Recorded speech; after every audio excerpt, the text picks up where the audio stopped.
राजकुमार पासवान जी, एक टेस्ट 24 के phone friend में आपका स्वागत है। जी, बहुत-बहुत धन्यवाद। एक राजकुमार न्यूज़ जी, 24 में।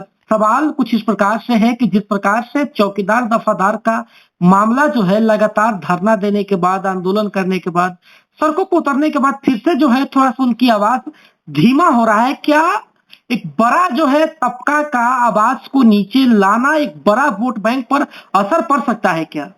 देखिए, इसको इस तरह से आप समझ सकते हैं कि चौकीदार दफादार में सबसे बड़ी संख्या किस जाति की है और जिस जाति जो बड़ी संख्या है उस जाति के जो नेतृत्व करता है वो अभी तक के नरेंद्र मोदी की तरह वो जुमला ही दिया है, झूठ ही बोलने का काम किया है। और सत्ताधारी हो चाहे विपक्ष हो, आपको बता दूं कि सत्ताधारी में ये भारतीय जनता पार्टी के लोग हो, वो पासवान लीडर हो, चाहे जेडीयू के पासवान लीडर हो, चाहे लोक जनशक्ति पार्टी जो मुख्य भूमिका में अपना रोल अदा कर रही थी, जूस पिला रहे थे और हम लोग सड़कों पे राजकुमार पासवान जैसे क्रांतिकारी साथी और सामाजिक कार्यकर्ता लोग चौकीदार दफादार के लिए सड़कों पे जेल भरो आंदोलन हो, चाहे ये डेमोन्स्ट्रेशन में जेल जाने की बारी हो, तो हम लोगों ने ये किया है। लेकिन जो मठाधीश या ठेकेदार आज तक बने हुए हैं वो लोग सिर्फ समाज से झूठ बोल रहे हैं।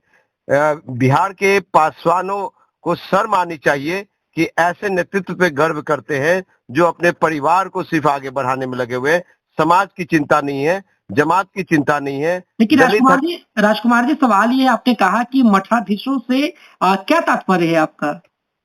मठाधीश से तात्पर्य साफ है मेरा कि वोट किसके पास जा रहा है पासवानों का। जो जातीय जनगणना के अनुसार जो सर्वे हुई है उसके अनुसार जो 6% वोट बैंक है तो किसके पास जा रहा है? चिराग पासवान के लोक जनशक्ति पार्टी रामविलास के पार्टी को जा रहा है। तो अगर चिराग पासवान वोट ले रहे हैं तो उनकी दायित्व बनती है कि लोकसभा सदन में उठाना है, नरेंद्र मोदी से अमित शाह से बात करके उनको अधिकार दिलाना। ये आप बंगला खाली करवाने के लिए, चाचा का बंगला खाली करवाने के लिए आप नीतीश कुमार, अमित शाह और नरेंद्र मोदी तक पहुंच जाते हैं, तो चौकीदार दफादार और समाज की समस्या पे, दलित हत्या पे, बेटियों की रेप पे क्या आप इन लोगों से बात नहीं कर सकते? युवा नौजवान बेरोजगार घर में बैठे हुए, दलित का बेटा बेटी लोग बेरोजगार बैठे हुए, क्या इस समस्या पे आप अमित शाह, नरेंद्र मोदी या नीतीश कुमार से बात नहीं कर सकते? साहब, ऐसे नेता पे मुझे थू आती है और शर्म आती है, हंसी भी आता है कि ऐसे नेता सिर्फ परिवार के लिए सोचते हैं, जो समाज के लिए नहीं सोचते हैं। और बड़ा तबका जो वोट लगातार दे रहे हैं उनमें भी मादा नहीं है, वो उन्हें भी चूड़ी पहन करके घर में बैठना चाहिए। लेकिन सवाल इस प्रकार से है राजकुमार जी कि जेल भरो आंदोलन हुआ, सड़कों पर उतरे, लगातार संघर्ष किए और अब ऐसा लग रहा है कि उनकी आवाज जो है धीरे-धीरे धीमी पड़ती जा रही है। तो क्या विधानसभा चुनाव में इसका प्रभाव पड़ेगा? साहब, बिल्कुल पड़ेगा, बिल्कुल पड़ेगा। आपको बता दूं कि चौकीदार दफादार सिर्फ एक थाने का नहीं है, बहुत सारे बिहार में जितने थाने हैं वहां पे चौकीदार दफादार लोग सब लोग हैं और सभी लोग समाज को रिप्रेजेंट करते हैं। समाज को हर एक घर में घुस करके वो अपनी बात को रखेंगे और इन लोग के खिलाफ एक बड़ी मोर्चा खोलने का काम करेंगे। और चिराग पासवान की वोट बैंक को भी कहीं ना कहीं असर पड़ेगा। अरे साहब, चिराग पासवान का वोट बैंक है कहाँ? वो पासवान जिस दिन जाग गया कि मेरा नेता नहीं है, उस दिन खत्म हो जाएगा। आपको बता दूं कि चिराग पासवान ये पहले पासवान जाति के रहन सहन से वाकिफ है। पासवान जाति के जो बेटा चिराग भैया जिंदाबाद करते हैं, उन लोग के लिए इनके दिल में प्रेम है। भले ही वो गरीब, अबोध, अशिक्षित और बेचारे जो नौकरी के लालच में जिंदाबाद कर रहे हैं, लेकिन उनको सिर्फ झंडा ढोने के अलावा कुछ नहीं। देखिए ना, उन्हीं के पार्टी में इतने सारे पासवान कार्यकर्ता लोग हैं और बहुत पुराने पुराने कार्यकर्ता हैं। जब एससी एसटी बिहार सरकार में एससी एसटी का अध्यक्ष बनाने की बारी आई तो किसको चुना उन्होंने? चिराग पासवान अपने जीजा जी को। जीताराम मांझी जी किसको चुना? अपने दामाद जी को। तो ये बताइए, बहनोई, दामाद और जीजा जी और बहन, भाई, भांजा, यही रह गया। अब तो वो अपने भांजा को भी चुनाव लड़वाएंगे, मैदान में उतारेंगे ये लोग। तो बिहार के आम पासवान और आम ये दुसाध और आम दलितों के लिए नहीं चिंता है इनको।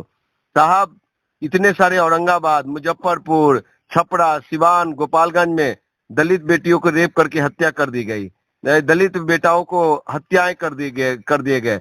क्या चिराग पासवान ने किसी को न्याय दिला पाया? और दिला पाया हो तो बताइए। तो चौकीदार दफादार एक वोट बैंक की राजनीति बन के रह गई है और उनके साथ इमोशनल ब्लैकमेल ये लोग कर रहे हैं। ये लोग ब्लैकमेलर हैं कि चलो ये कर देंगे वो कर देंगे। तो ये लोग इमोशन के साथ खेल रहे हैं और वो लोग बेचारे अबोध कि अब न्याय मिलेगा। इनको पुराने जो मांग है चौकीदार दफादार का, तो उस पे ये लोग बात क्यों नहीं करते हैं? सिर्फ जूस पिलाने की बात क्यों करते हैं? समस्या पे बात कीजिए। बिंदुवार जो उनकी मांग है उस बिंदु पे बात कीजिए। साहब ये दलित की राजनीति करके ये लोग, तो शर्म आता है।